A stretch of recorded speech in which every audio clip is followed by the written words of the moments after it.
പ്രോത്സാഹനം ചെയ്തുകൊണ്ടിരിക്കുന്ന കുണ്ട ഗ്രാമപഞ്ചായത്ത് ശ്രീ മിനി തോമസിനെ ഏവരുടെയും പേരിൽ സ്വാഗതം ചെയ്യുന്നു.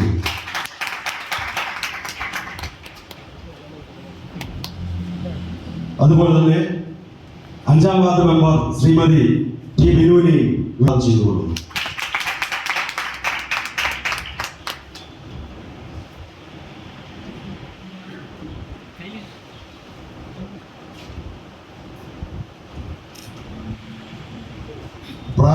ഞങ്ങളെ അനുഗ്രഹിച്ച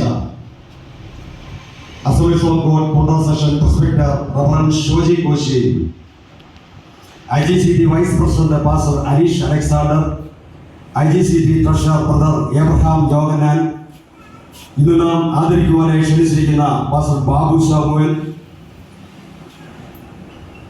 evangelist Thariyan C, legal adviser advocate Reji Mathai എന്നിവരെ വിനയപൂർവ്വം സ്വാഗതം ചെയ്യുന്നു. കൂടാതെ IGCTയുടെ രക്ഷാധികാരി പാസ്റ്റർ കുഞ്ഞുമോൻ വർഗീസ്, കാര്യവേലി revival church pastor KJ Raju, Kundara Sharon fellowship church pastor അച്ഛൻ കുഞ്ഞ്, മോർത്തല AG church pastor Mathew Koshy, Kundara church of God pastor Simon Joseph, IPC Kundara centre minister pastor Ponnachan Abraham. India gospel charitable trust ഇന്നിവിടെ ഔപചാരികമായി ഉദ്ഘാടനം ചെയ്യപ്പെടുമ്പോൾ ആ ചടങ്ങിൽ എനിക്കും പങ്കെടുക്കാൻ കഴിഞ്ഞത്, അത് ഉദ്ഘാടനം ചെയ്യാൻ കഴിഞ്ഞത്. എന്തുകൊണ്ടാണ് ഇങ്ങനെ ഒരു ചാരിറ്റബിൾ ട്രസ്റ്റ് രൂപീകരിക്കേണ്ടി വന്നത്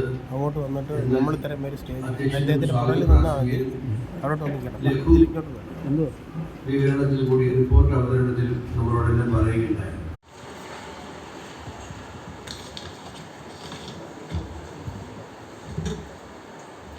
ബഹുമാന്യനായ അധ്യക്ഷൻ ബ്രദർ സാം ജോർജ്, പ്രസിഡന്റ്, അതുപോലെ തന്നെ സ്വാഗതം പറഞ്ഞ പാസ്റ്റർ ബിജു തരകൻ, റിപ്പോർട്ട് അവതരിപ്പിച്ച അനീഷ് അലക്സാണ്ടർ പാസ്റ്റർ, ഉദ്ഘാടനം ചെയ്ത ബഹുമാന്യനായ MLA പി സി വിഷ്ണുനാഥ് അവർ, ആദരിക്കൽ ചടങ്ങ് നടത്തിയ പാസ്റ്റർ ബാബു സാമുവൽ, അതുപോലെ തന്നെ ആശംസ അർപ്പിക്കാനെത്തിയിരിക്കുന്ന ward member Binu T, legal adviser advocate Ranji Mathai, അതുപോലെ തന്നെ പരിപാടിയുടെ രക്ഷാധികാരി പാസ്റ്റർ കുഞ്ഞുമോൻ വർഗീസ്,